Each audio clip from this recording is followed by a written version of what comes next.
This is WWE superstar Drew McIntyre, and you're listening to the WWE Podcast. The champ is the one that everybody wants, me. Becky Lynch is going to WrestleMania. Claymore! Austin 316 says I just whipped your ass. This is my iron. You're going to acknowledge me.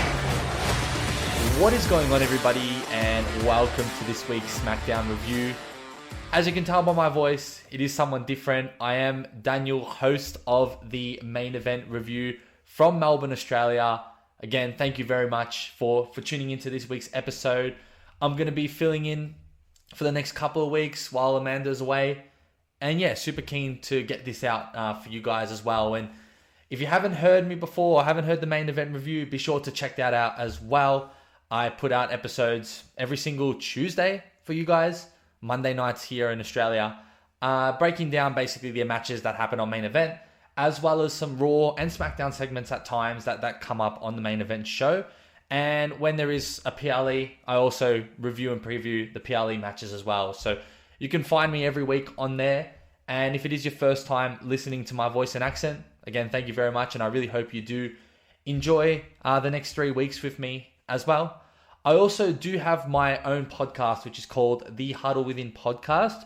You can follow me on all platforms as well.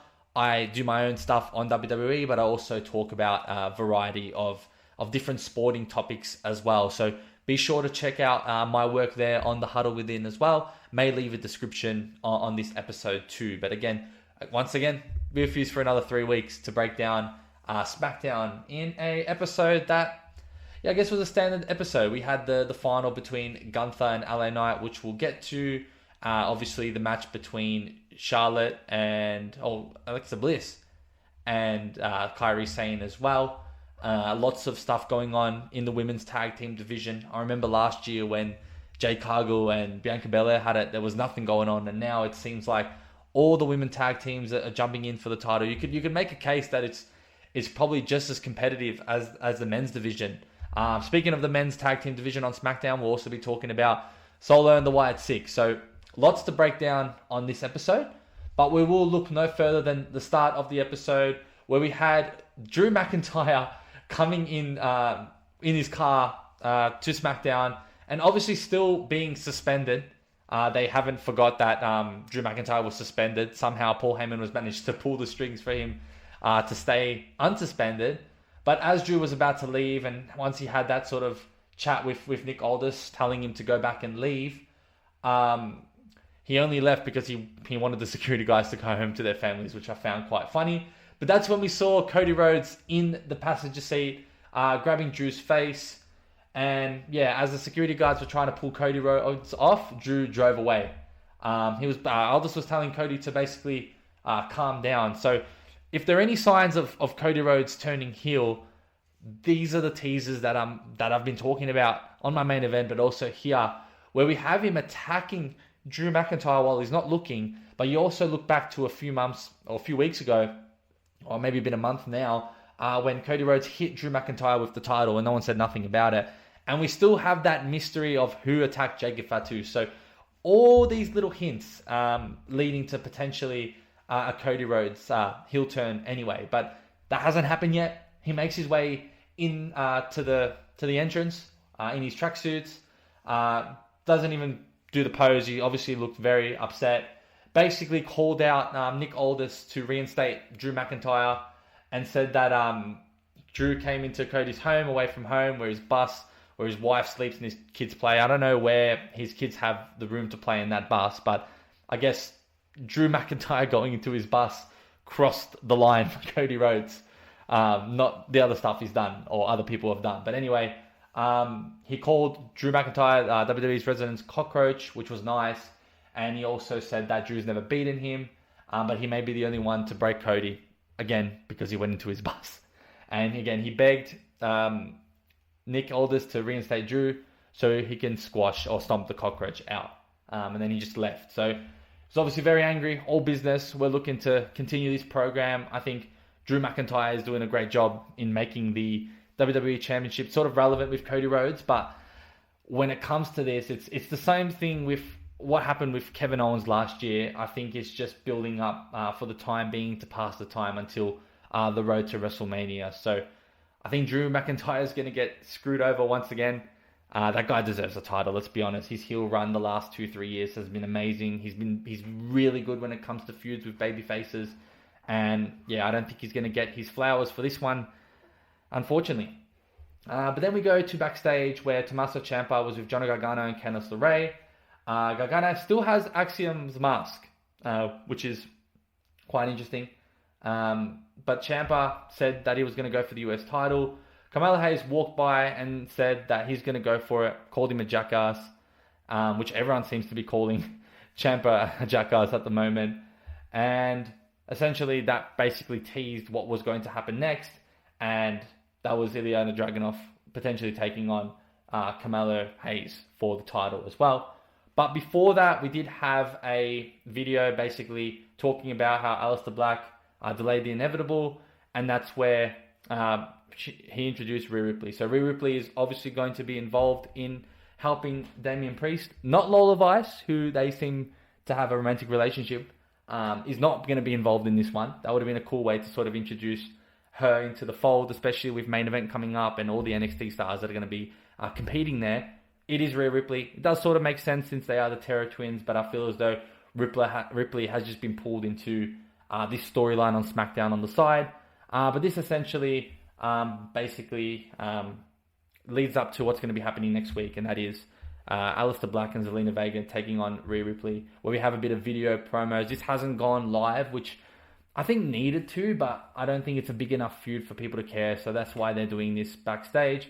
And basically, Rhea said to Zelina that she thought she could get under Priest's skin, but all she's done is sign her death wish. So Rhea Ripley basically said that next week it's going to be that mixed tag team match, as I mentioned, and basically she'll find out why no one survives the Terror Twins. So it's cool to see this reunion because it was really cool when they were fighting the Judgment Day, but I think this is just definitely going to be a one-off thing. Do I expect Rhea Ripley and Damian Priest to win? I do, but at the same time, I don't really know where this feud sort of finishes and what the payoff is going to be, because I feel like the final payoff was when Damian Priest lit the flyer in the street in the last man standing match, I think, against him, where Zelina Vega came and distracted. So I don't know. It's dragged on for a while, but it hasn't gone to like live promos. It's all been video packages. So take that as you will. I've spoke on Damian Priest last week because he was on main event, and I feel like the drop off for him has been quite crazy overall. Anyway, the fact that he's unable to really even go near the titles and just be on main event is still crazy as well. And you'd think that they would push him highly after the fact that he did beat Drew McIntyre in that steel cage match, hitting the concerto, if you recall, to now really just struggling to get any like main airtime on TV. Like I feel like they're just giving him this feud because he has done so well, but not really taking it further for him. So, and I don't see that changing given the star-studded lineup we got and all the things that are going on at the moment too. So yeah, it's sad for any Damian Priest fans. I'm a big fan of him. I think he's done some great work, but there's no real, I think, career for him or road at the moment, unfortunately. Hopefully that does change. We then get to the United States Championship match between Ilya Dragunov and Carmelo Hayes. They've had some great matches in NXT. They've had a really good history between each other. This match was quite solid, I would have to say. The way it sort of ended was, if I look at my sort of notes here, we had Mella hitting a DDT on the apron that sent Ilya into the barricade, went up top. Tommaso Ciampa then showed up, obviously, and crotched Mallow up to the top and threw him off the turnbuckle. Fans weren't happy. The referee looked at Ilya, so he didn't actually see this, and that's when Ilya Dragunov hit the Torpedo Moscow, then the H-bomb to get the win as well. And you could see Ciampa hiding in the barricade and laughing about it. And you also did see, sort of after, when Dragunov saw the replay, he was very angry with the fact that Ciampa did get involved in the match too. So that kind of, I guess, ruined what was a really good match. But it was perfect because obviously Ciampa's been around wanting to face Ilya Dragunov for so long. So it was really good. And it went quite long. It was about 17 to 20 minutes as well.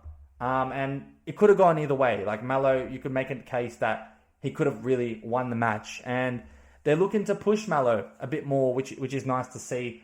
I eventually will see him with the United States title, but not now. I think Dragunov's doing a great job.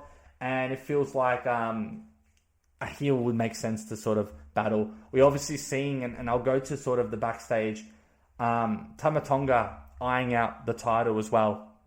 And this obviously led to, after the match, basically Dragunov saying that he wants to challenge Tommaso Ciampa. So let's see what happens next week. I kind of like the United States Open Challenge. I feel like it's just given the title some credibility back, and Ilya Dragunov is being a great fighting champion. So I've got nothing against that. I'm just waiting for an opponent that you think that will potentially win, and they're leading that up with Tama Tonga. But let's see, because do we really think Tama Tonga can win the title, especially with Solo being the leader? I don't know, but they continue to sort of tease that as well. We then had Alexa Bliss and Charlotte Flair backstage, where they were interviewed by Kathy Kelly. Basically, Flair saying that she joined Survivor Series because Alexa Bliss needed her, and she'd be lost without her. She also said that War Games is good for Charlotte's social skills. Oh, that's what Alexa Bliss said. Now their bond has gotten stronger. But their main goal is to obviously fight and get back those tag team championships. So it doesn't really matter about the allies and everything. So yeah, that led to obviously the match that we're about to get as well. We then had LA Knight that was interviewed backstage. I can't wait to talk about LA Knight and how much he's been getting screwed over this year.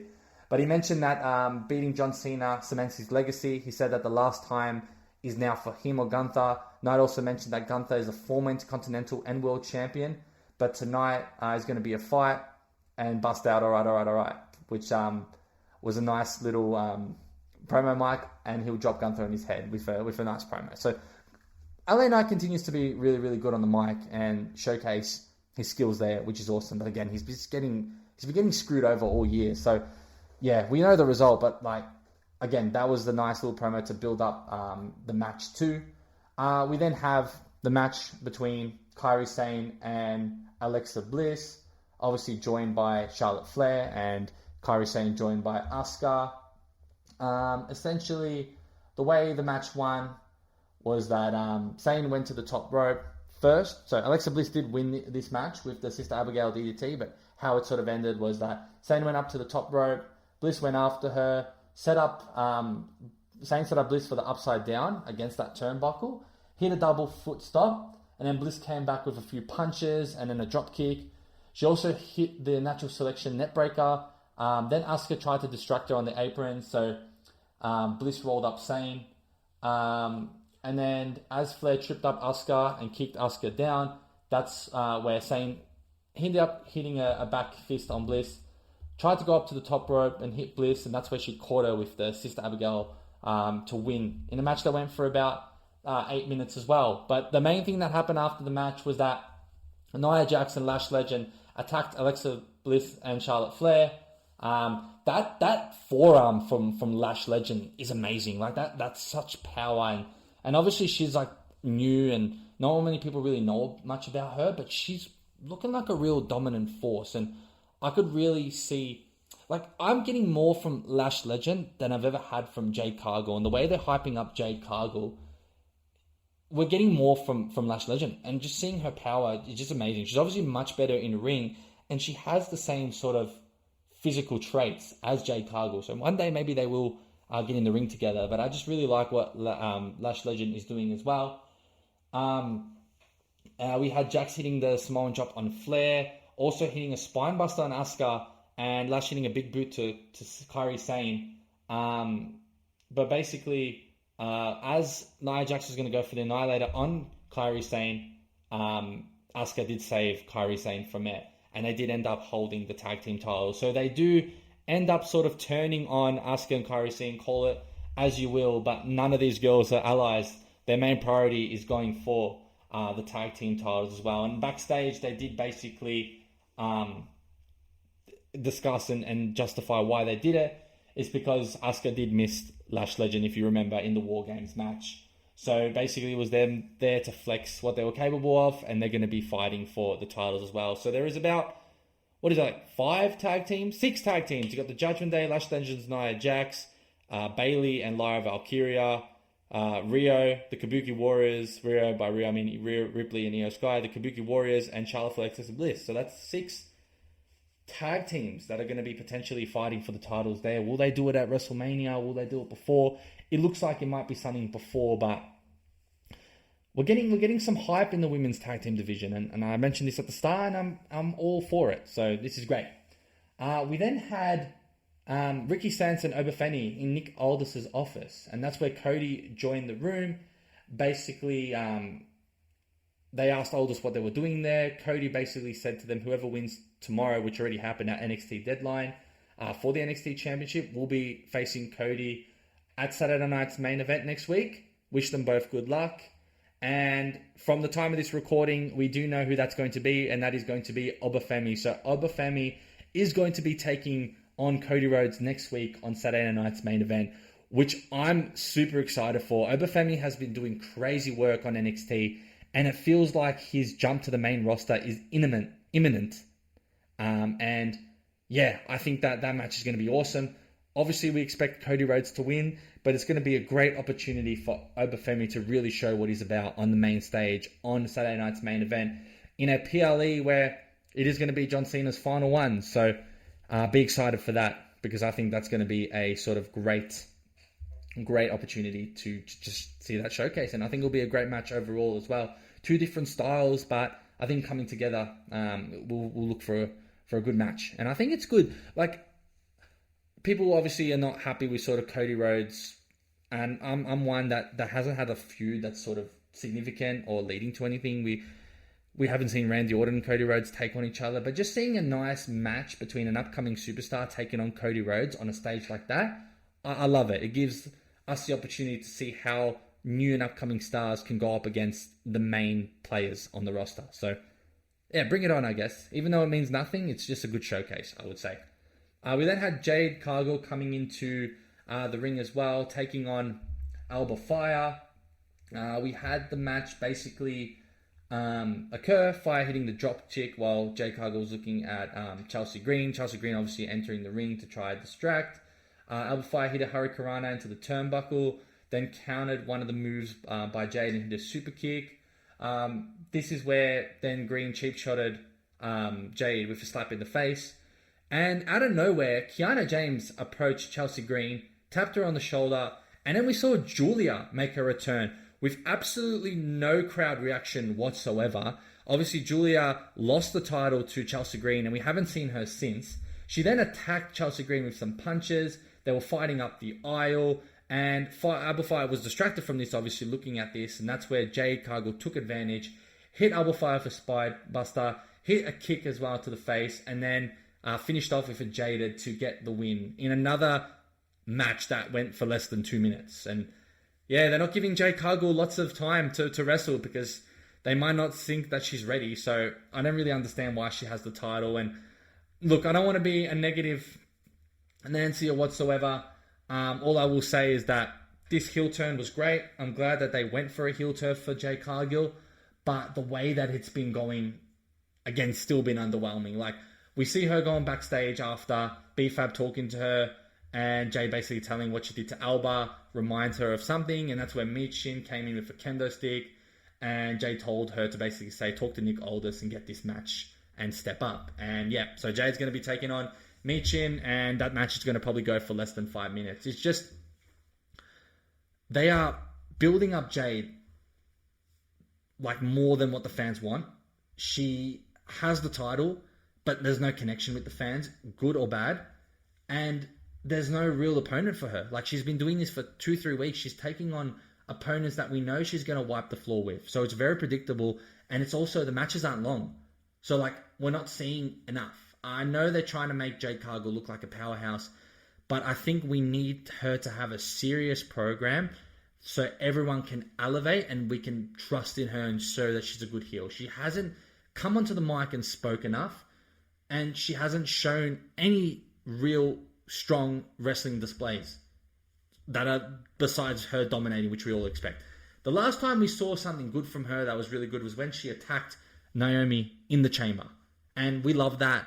that was something that I think needed to happen, and it was great, well executed, everything. But we need more from Jade Cargill, I think. And I know she's still raw, and she's got the looks. She looks like a champ. Like, despite how she's in ring, despite how she is with the fans, despite all that, she is built to be a champion. It's just that we need to see the fruits, and we need to just see something to just, as fans, connect with that and say, yep, that is a real champion. But again, they're trying this out, and I don't hate them for it, but I'm just not loving it so far. I have to be honest. That's when we have Solo Sikoa coming out with his family tree. We did obviously have that backstage sort of segment, as I mentioned, with Nathan Fraser and Axiom talking and complaining about DIY, and Tommaso Ciampa basically saying that he's going to challenge him, all that. And then we saw what I talked about, Tama Tonga, then Solo Sikoa just saying, don't worry about that, walking into the ring. They do come in, and yeah, this promo, I really loved it. And I'm a big advocate and fan for Solo. So seeing this promo was awesome. And basically, he started with saying that he told everyone that he would handle the Sami Zayn problem, and that's what he did because he took his ass out. He also said he can finally move forward. So that's when he mentioned the Wyatt Six and Uncle Howdy. He said that Howdy's obviously been watching them, but Solo's been watching them too. He said his name while adding that it's his ring, that it's his show, and it's his family tree. He also claimed that the WWE Tag Team titles belong to them, as in the MFTs. He also issued a warning to the Wyatt Six. Solo said that everything that was his, pointing up and referring to Bray Wyatt, this is where it started to get really good. That's now yours, will become Solo's, and he'll take everything away from him. And Solo also said that he'll show that he does not deserve the name Wyatt. And also said they'll take it away because he can, and all he has to do is Bo leave. That was mad. That was so cool when he referenced the Bo leave, Bo Dallas sort of segment. Yeah, amazing promo. It was top tier, and I'm a big fan of Solo. I know that he's not doing too much, and people are probably tired of this new shape bloodline and whatsoever. But Solo has really become his own, and I think he's the best out of the Usos right now as a solo star. And yeah, I'm keen to see what more he will do. I feel like he's destined for greatness as well. He's doing a great job with this MFT, and what a promo, I have to say. The lights went out then, however, and that's when the Wyatt Six came out. Uncle Howdy went face-to-face with Solo, and that's when both of the groups were on the opposite sides of the rings, the MFTs coming to help that. And we had the two groups fighting. We had Nikki Cross getting involved as well, jumping onto JC Mateo's back as well. We had Rowan clearing the ring on one side and Tama Tonga clearing on the other side, and that's where we had the face-off between the two powerhouses. We did have Rowan kicking out Tama Tonga out the ring, and the MFTs retreated as well. So basically, they're hyping this up for a great match, and I'm really excited to see how this program goes. It's been hyped up for the last 2-3 months. It looks like the Wyatt Six are going to be the babyface group. Again, Nikki Cross, obviously she's a woman. I don't know how she'll be involved in this, because if she's not actually going to be in a match, then they are undermanned 4-5, and it is the Wyatt Six. So who knows? Maybe we'll see a fifth man and a sixth member of the Wyatt Six get involved to even this up, or we might see Nikki Cross in the ring, which will be a nice little surprise too. Who knows? But again, this program continues to do really well, and it might bring the tag team division back to where it was, because there was a time where it was really hot. It sort of cooled down, and now I think it's heating back up again with these two massive factions on SmackDown as well. We then get a backstage promo again. The Miz was in Nick Aldis's office to complain about things. He said it should be on Saturday night's main event, and basically saying it should be about him. And Nick Aldis said he's on the show. That's when Bayley came in and said that, and Aldis told her that she'll be in action against Sol Ruka, who walked in. So that's where I said another NXT opportunity for Sol Ruka to come in and face Bayley. Sol Ruka's been really good as well on NXT, and she's had a few tag team matches on SmackDown as well with Zarya too, fellow Australian. She's awesome as well. But Sol Ruka's really doing big things on NXT, and she's got a chance to obviously come into the ring and take on Bayley, where she's going to be watching her at the NXT deadline. We also then had the Gunther interview, Biff Cafe Kelly again. Gunther saying that he'll beat LA Knight and beat John Cena in the final night of Saturday night's main event. Gunther said that this tournament's a foregone conclusion and wants Cena to watch and pay attention. Not the fact that he's going to beat LA Knight, but how he will do it as well. So great promos to hype up the match too. We then had another graphic YouTube, I think, video package with Aleister Black and Zelina Vega. Basically, Black speaking about how Damian Priest stood by people who didn't stand by him. He also said that Black might be everyone's enemy, but he's the one person that'll give it to you straight. Zelina walked in and said that the Sabukas that tempts you, she's very dark, isn't she? I don't mind it, but it's so dark. That tempts you to remind you of the past, basically mentioning the Judgment Day. Knew that it was over, but Black did say it's the Inferno you want, and Black will guide him through it. So basically, Zelina talking about how Rhea Ripley wants to come back and think about the moments of the Judgment Day and how it reminds you of the past is very tempting, and then Black bringing up the Inferno, which is what he did last time, burning him. So again, another opportunity for them to sort of go on as a group, Damian Priest and Rhea Ripley, which I mentioned before. So that'll be very exciting. And now we get to the main event where we had LA Knight versus Gunther as well. A great match. We obviously had Gunther winning with I would say it was a unique submission. It wasn't the sleeper hold that we're used to. It looked like a sort of STF type move, but not exactly. And it looked like a lethal sort of submission. And at first, I did think that LA Knight was potentially going to break out of it and win the match. But yeah, Gunther wins. And I think I expected this. I expected Gunther to be John Cena's last opponent. I called this a few months back on my main event review as well. Just makes sense. I know that everyone wants the Edge, the Chris Jericho, but everything you know about Triple H and everything I know about Triple H is that he's great at hyping something, but not really living up to that same hype, if I'm totally honest. And I don't want to be too critical of Triple H because I think he's done some good things, but for that's one thing that irks me is when he does hype something up and it's not to the hype of what we expect. But we do have Gunther and John Cena next week on Saturday night's main event. You can check out my main event preview tomorrow, and also the post preview again on main event. I'm just dropping that plug in once again. But yeah, we got Gunther and John Cena. I suspect Gunther will win, and I think it's going to be a great spectacle as well. But I'll go to LA Knight because I think he's just getting screwed over big time. And if they do not plan something for LA Knight next year after all the hard work he's done this year, being on Raw, sort of suiting the Raw brand really well, being involved in the Vision, beating Seth Rollins, not even getting a call up to the War Games match where LA Knight was massively involved in, lots of feuds with Bron Breakker and Bronson Reed, is criminal to me. So there are rumors that they might reward him for this, but they screwed him over big time. And it's not the first time they've done it. They had lots of heat going into the feud with Roman Reigns a few years back as well during the Bloodline days, and they didn't put a title on his waist. LA Knight needs to be a champion next year. Like, I don't know how they're going to do it, but he's just done so much well, and he just keeps getting screwed over. Like, to points where his music is not even getting played. It's getting played through advertisement. They cut off his interview times backstage. They're not putting him over. It's just a shame. Like, he gets to the final, be it great. Obviously, Gunther makes more sense as an opponent for John Cena. You don't want John Cena's last opponent to be a babyface. You want it to be a heel like Gunther, so we're rooting against him hard. But I'm really sad that Gunther, that LA Knight is getting sort of screwed over here constantly. But what can you do? I think we just have to wait for next year and hopefully that changes for him. But Gunther, just what a guy. What a freak of nation. What a freak of nature. What an unbelievable wrestler. And I think he is... I really hope he does some really good promo work on Raw before the match just to hype this up, because I don't think we're going to see John Cena.